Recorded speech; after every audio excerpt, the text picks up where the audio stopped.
नमस्कार, मैं मोनिका रावत और आप देख रहे हैं दून प्राइम न्यूज। पेश है उत्तराखंड की कुछ खास खबरें। बद्रीनाथ की यात्रा से लौट रहे पति पत्नी की कार हादसे का शिकार हो गई। पत्नी सुरक्षित है, लेकिन अलकनंदा नदी में गिरने से पति का कुछ पता नहीं चल पाया है। हिमाचल प्रदेश में भारत चीन सीमा पर पेट्रोलिंग के दौरान बलिदान हुए चंद्रमोहन सिंह नेगी का पार्थिव शरीर उनके निवास स्थान दुर्गा चौक जौलीग्रांट लाया गया। कैबिनेट मंत्री गणेश जोशी, क्षेत्रीय विधायक बृजभूषण गैरोला और क्षेत्रवासियों द्वारा उन्हें श्रद्धांजलि अर्पित की गई। हल्द्वानी में एक महिला ने पति और ससुरालियों पर मारपीट और दहेज उत्पीड़न का मामला दर्ज कराया। शादी के बाद अगले ही दिन से पति, सास और ससुर दहेज के लिए उत्पीड़न करने लगे। गर्भवती होने पर 5 लाख रुपए की मांग कर घर से बाहर निकाल दिया गया। पीड़िता के अनुसार पति ने उसे 3 तलाक देकर अपनाने से इनकार कर दिया। जब उसने विरोध किया और कहा कि 3 तलाक को भारत सरकार ने खत्म कर दिया है, तो पति ने जवाब दिया कि वह शरीयत के हिसाब से ही चलेगा। कारगिल विजय दिवस पर उत्तराखंड के नाम एक और गौरव जुड़ गया। वह यह कि भारतीय सेना में लेफ्टिनेंट जनरल रैंक पर तैनात विकास लखेड़ा को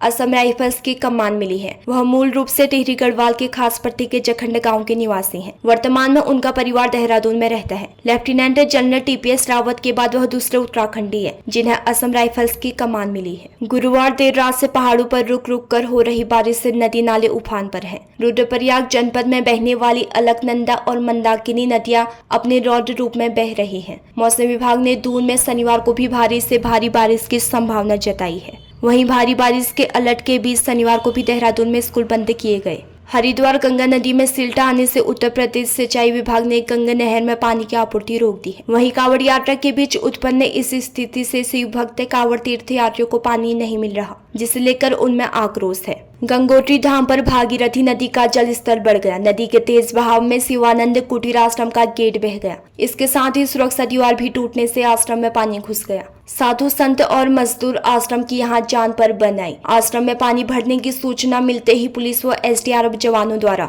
आश्रम के पीछे पहाड़ी से आश्रम में घुसकर 10 साधु संतों व मजदूरों को रेस्क्यू कर सुरक्षित स्थानों गंगोत्री मंदिर प्रांगण में पहुंचाया गया। उत्तराखंड ने उच्च शिक्षा विभाग के 195 प्राध्यापकों के तबादले कर दिए गए। विभिन्न कॉलेजों से MB-PG कॉलेज हल्द्वानी को 5 और राजकीय महिला महाविद्यालय में 3 प्राध्यापकों का स्थानांतरण हुआ। उधम सिंह नगर के किच्छा में SDM को हटाने और व्यापार मंडल के चुनाव को लेकर धरने को संबोधित कर रहे विधायक तिलक राज बेहर भाषण देने के दौरान बेहोश हो गए। इससे कार्यकर्ता में हड़कंप मच गया। आनन फानन में विधायक तिलक राज बेहर को एम्बुलेंस से अस्पताल ले जाया गया। ADM पंकज उपाध्याय भी अस्पताल पहुंचे हैं। टिहरी के भिलंगना ब्लॉक के तोली गांव में भूस्खलन की चपेट में आई एक मकान के अंदर मां और बेटी दब गई, जिससे दोनों की मौत हो गई। परिवार के अन्य सदस्यों ने देर रात किसी तरह भागकर जान बचाई। SDRF पुलिस और राजस्व पुलिस की टीम टोली गांव पहुंच गई है। वहीं भारी बारिश के चलते भिलंगना ब्लॉक के सभी स्कूलों में अवकाश घोषित कर दिया गया। ऐसे ही ताजा खबरों के लिए हमारे चैनल को कीजिए लाइक, शेयर एंड सब्सक्राइब। धन्यवाद।